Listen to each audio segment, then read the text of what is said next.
This is the vision that has ignited cricket's latest controversy.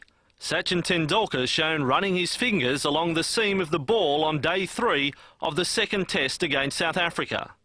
It was enough to convince match referee Mike Dennis that Tendulkar was guilty of ball tampering. The result, a suspended one-test ban and the loss of 75% of his match fee. Just looking at the Tendulkar footage though, I cannot believe, I saw Ravi Shastri standing up there, I heard boycott. I cannot believe that anyone who sees that footage could possibly defend him. Well, I think also in that, he's had about 3 cracks at it. He's got basically right around the ball. Now, you know, occasionally you might build a defence that, you know, I was cleaning the seam. With the pressure on his fingernail, the way he was rolling that ball around, he can't be cleaning the seam. Normally when you clean the seam, you look at it. You've got to see where the dirt is. I mean, he's running his nail. One of the excuses they tell me is that they say he's got no nails. Well, he may not have, he had enough there to be trying to lift the seam. The other thing about that was, of course, he was the only one to swing it. Jacques Kallis does swing the ball a bit. He didn't swing it at all. Tendulkar did. Perhaps he was just having a good day as far as that's concerned. Guilty as can be of manipulating the ball, in my view. And therefore, I think Dennis is totally justified. Look that concerned about that, but he might well look a bit concerned when TV replays are shown to him of him getting his teeth into a knotty problem. What on earth was he doing here? Well, I mean, Shahid, do you constantly want to shoot yourself in the foot, or what? It's just absolute stupidity. It can't be expressed. Look, I mean, look, there's 27 cameras at the ground. He's biting it like it's an apple.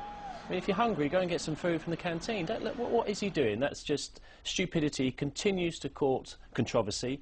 You know, he's had accusations of all sorts thrown at him in the past, and yet again he's done an act of absolute sheer stupidity, and I hope he pays for it properly. The ordinary thing about that Afridi incident was it just before that we were saying, you know, this is a very impressive application for the job as Pakistan captain by Shahid Afridi. He's really got the guys going and galvanised, and then he does this. Just from a cricketing point of view, what's he actually trying to do? Well, he's got to be there. He's got to be trying to alter the face of the ball. Has to be. There's no other way you can describe it. It's not like he's not biting a piece of mud out of the ball or anything, or trying to get. He's gouging the ball with his teeth. And it's as simple as that. It's ridiculous. Morning coffee came with controversy in Cape Town. South Africa still digesting England's alleged attempts to alter the state of the ball to their advantage during yesterday's play. The ICC studied video evidence, including Stuart Broad stepping on the ball and Jimmy Anderson handling it here, and they exonerated England. Altering the ball can create reverse swing, a real weapon for bowlers. And this evening, one South African player raised doubts again over England's behaviour. There should be a formal complaint, because the ball did reverse after that, and there was obviously quite clearly a piece of the leather off the ball after he stepped on the ball, and it's not the first time it happened, so a little bit naughty. Well, you make up your own mind.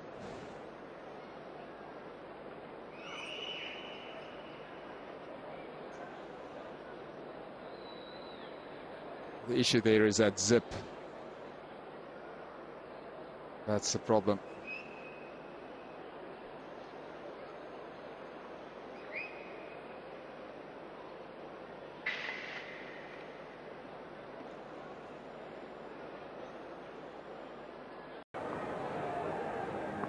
Hello, Patrick.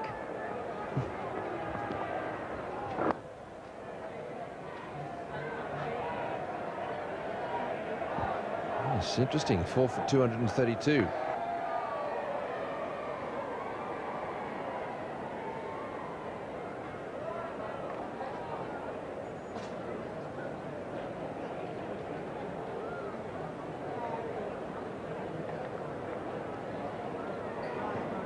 Well, umpire Cowie's got hold of the ball. I don't think it's for any other reason than to toss it to the bowler. Just some of the things that happened to it. This is, well, sometimes people use deodorant, sometimes they try to get the leather off the ball. Well, there it is. That's now. Oh, that is. That I don't think is acceptable. In fact, I'm absolutely certain that's not acceptable. Well, it's the, yeah, just having a little pick of the seam there too, Umar Gul. Just with that right thumb, just having a little pick of the seam. It's good effort. If you can hide it away, well done. Oh, it was like a magician where you get the attention on something else, which is his other thumb, but you're doing the job with the one they're not looking at. So he's hiding the ball with the left hand, but it's the right thumb that you want a little look at here. I'm just moving slowly across the seam of the ball. Yeah, good stuff, like it.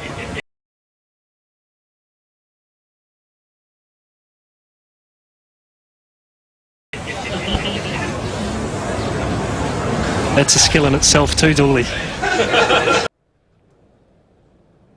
The skipper, well, he's hoping that the Aladdin lamp treatment is working here. In 1994, another England captain was in trouble, Mike Atherton. During the session between lunch and tea here at Lord's, there was a most unusual occurrence involving the England captain, Michael Atherton. BBC pictures showed various happenings, various things being done to the ball, and at the conclusion of the game, the match referee, Peter Burge, instituted an inquiry, and this is the statement he then read, and this involves Michael Atherton and the ball. The match referee has investigated under 4A of ICC procedures unfamiliar action taken by the England captain when handling the ball during the afternoon session. Consultation with the umpires and inspection of the ball confirmed that there was nothing untoward. Victory. Vision has emerged of South African captain Faf du Plessis shining up the ball with a lolly clearly in his mouth. It brings back some memories of that controversial tactic that supposedly allowed the English to swing the ball so dramatically in 2005. Marcus Trescothick has admitted he used mints to help keep the shine on the ball during that series.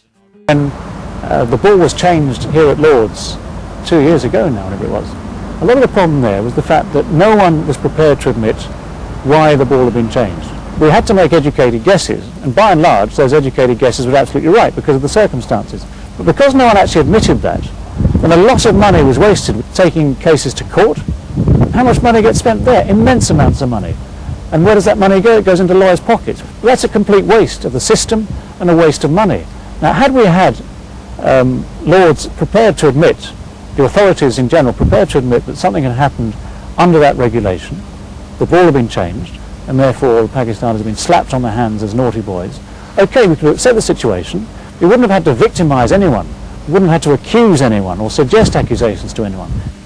It's extraordinary to me that they haven't taken advantage of looking at the tapes, the footage put together by Chris Cowdery, the huge amount of evidence that came out in that court case, the most dramatic of which was surely Don Oslier standing in the witness box and saying the ball was changed under law 42.5. Everyone in the world knows that covers changing the condition of the ball, and that means somebody damaged it, maybe one player, maybe more than one player. I don't know why they don't take advantage of looking at that film footage and clear up this whole issue. Oh, steady on. The evidence that was given in court under oath strongly points to everything that's been suggested being pretty true. I don't know if I can say that legally, but I have done now. And so you get on and you solve the problem. You don't sweep it under the carpet, you solve it. It would be good for everybody if it was just sorted out, and that would be to get Derek Murray's report and say, now we'll tell you, that afternoon the ball was changed because somebody cheated. Don't just continue covering it up. The leadership group knew about it. We spoke about it at lunch, and I'm not proud of what's happened. You know, it's not within the spirit of the game. My integrity, the team's integrity, the leadership group's integrities come into question, and rightfully so. It's not on.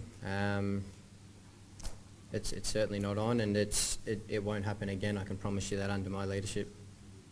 No, the coaches weren't involved.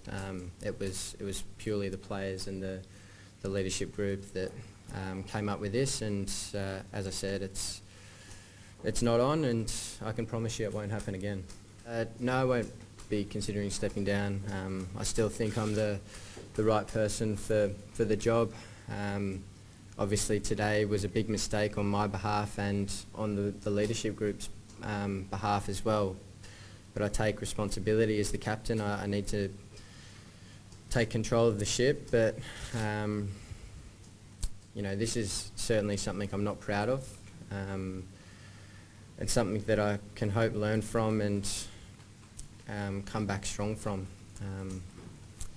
As I said, I am embarrassed to be sitting here and talking about this. You know, we're in the middle of such a great series, and for something like this to sort of overshadow the great cricket that's being played and not have a single cricket question in here, you know, that's not what I'm about and not what the team's about, and